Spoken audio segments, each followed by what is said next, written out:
માત્ર અયોધ્યા જ નહીં, દેશ વિદેશના તમામ અલગ અલગ સ્થાનો પર અત્યારે રામ ભક્તિ જોવા મળી રહી છે. લોકો રામમય જોવા મળી રહ્યા છે.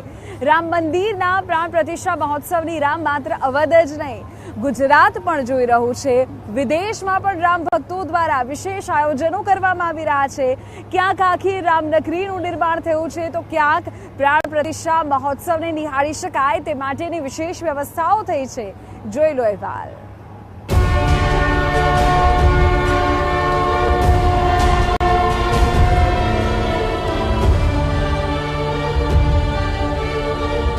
અયોધ્યામાં તો લોકો થનગની રહ્યા છે, પરંતુ ગુજરાતમાં પણ લોકોમાં ભારે ઉત્સાહ જોવા મળી રહ્યો છે.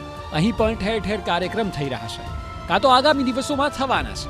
લોકોનો આનંદ અને ઉલ્લાસ જોતા લાગી રહ્યું છે કે જાણે ગુજરાત રામની પ્રાણ પ્રતિષ્ઠાના દિવસે તહેવારની જેમ તે દિવસને ઉજવશે. જેમ જેમ દિવસો નજીક આવી રહ્યા છે, તેમ તેમ રામ ભક્તોમાં ઉમંગ વધી રહ્યો છે. ઉપરથી હવે માત્ર 6 દિવસ બાકી. આશ્રમ નિજ નિજ ધર્મ નિરત વેદ પથલો ચલહિ સદા પાવહિ સુખહિ નહીં ભય શોકનરો. અયોધ્યામાં અવસર, ગુજરાતમાં ઉજવણી.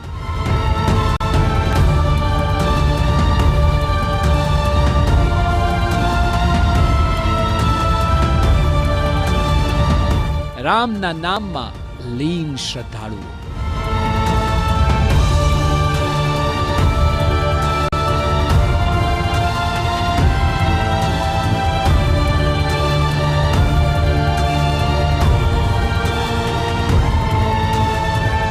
ગાંધીનગરમાં લોકો 22મી તારીખની પ્રાણ પ્રતિષ્ઠાને લાઈવ જોઈ શકે તે માટે હિન્દુ સંગઠનો દ્વારા આયોજન કરવામાં આવ્યું છે. 22મી અયોધ્યામાં પ્રાણ પ્રતિષ્ઠાનો કાર્યક્રમ ભારત માતા મંદિર ખાતે લાઈવ બતાવાશે, જેની માટે વિશ્વ હિન્દુ પરિષદ અને બજરંગ દળે તૈયારીઓ કરી લીધી છે.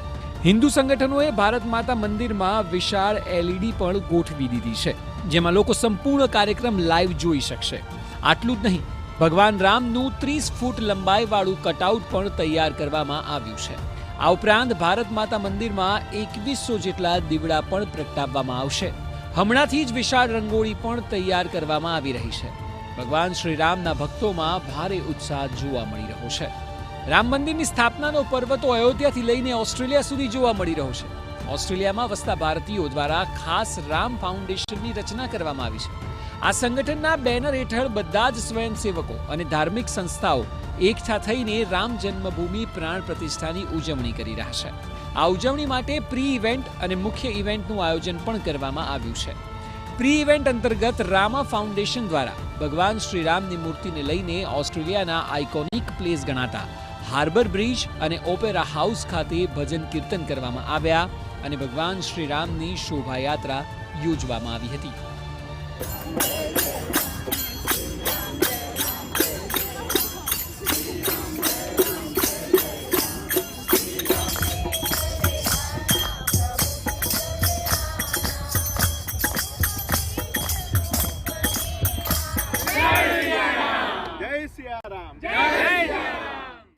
આ તરફ છોટાઉદેપુરમાં શ્રીરામની પ્રાણ પ્રતિષ્ઠાને લઈને ખુશીનો માહોલ જોવા મળી રહ્યો છે.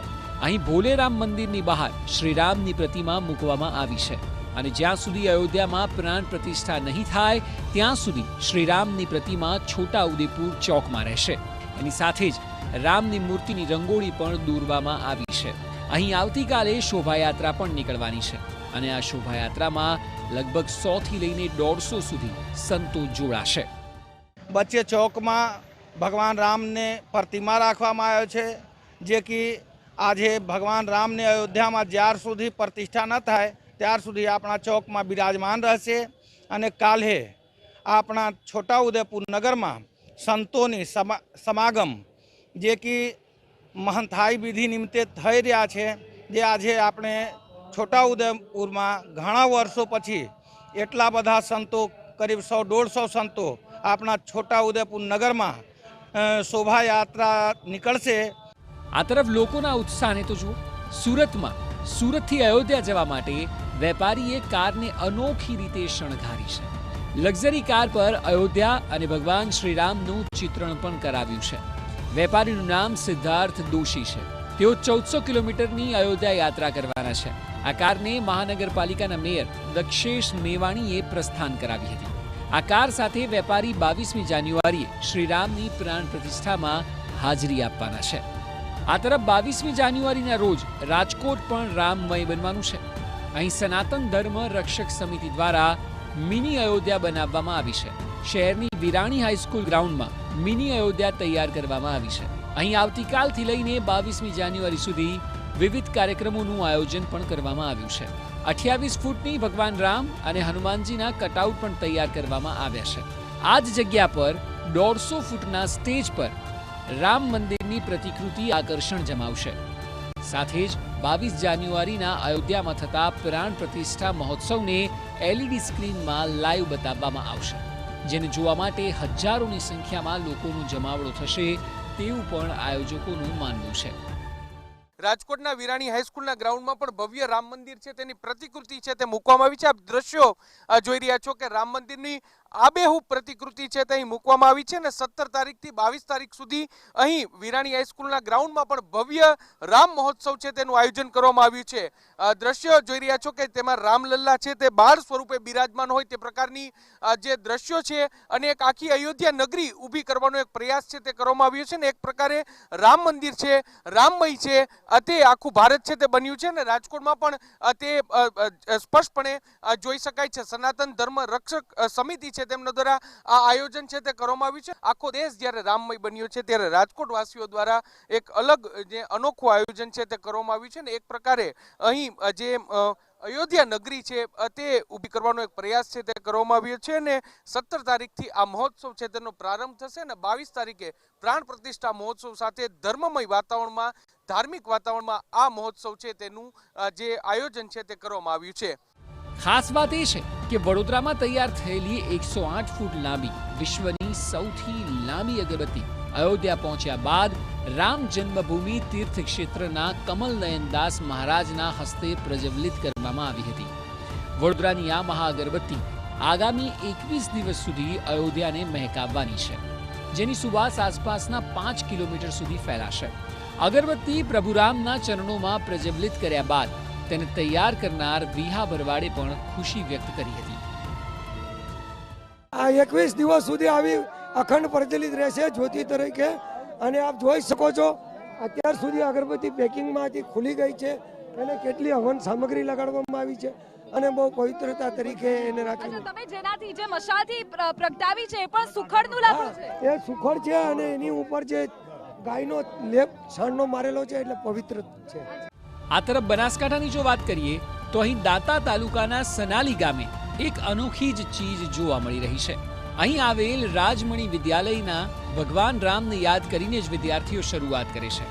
અહીં 1000 કરતાં પણ વધુ બાળકો અભ્યાસ કરી રહ્યા છે અને આ બાળકો રોજ શાળામાં પ્રવેશ કરતાની સાથે જ પ્રભુ રામની જય બોલાવે છે. એટલું જ નહીં, જ્યારે શાળાના વર્ગમાં શિક્ષક પ્રવેશે છે ત્યારે પણ વિદ્યાર્થીઓ જય શ્રી રામ બોલે છે અને પોતાની હાજરીની આ પ્રકારે નોંધ પણ અપાવે છે.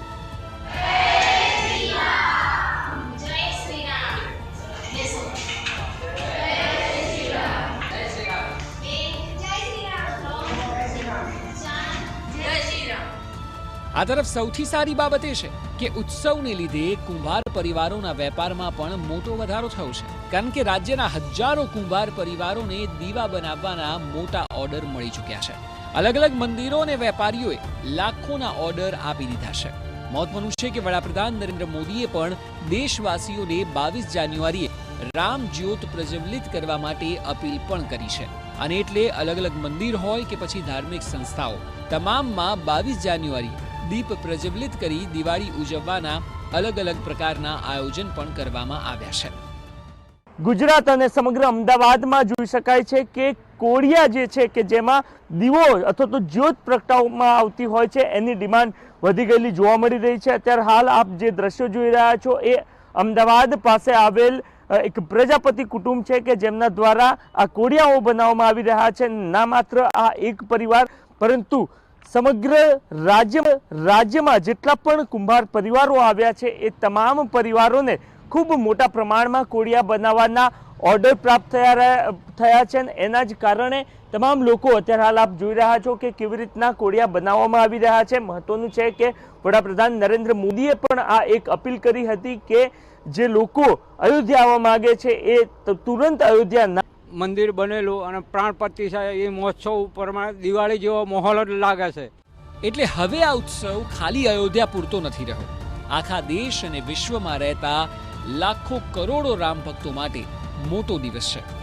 સૌ કોઈ રાહ જોઈ રહ્યા છે એ દિવસની, એટલે કે 22મી તારીખ, કે જ્યારે ફરી દેશ એક રીતે દિવાળી ઉજવશે.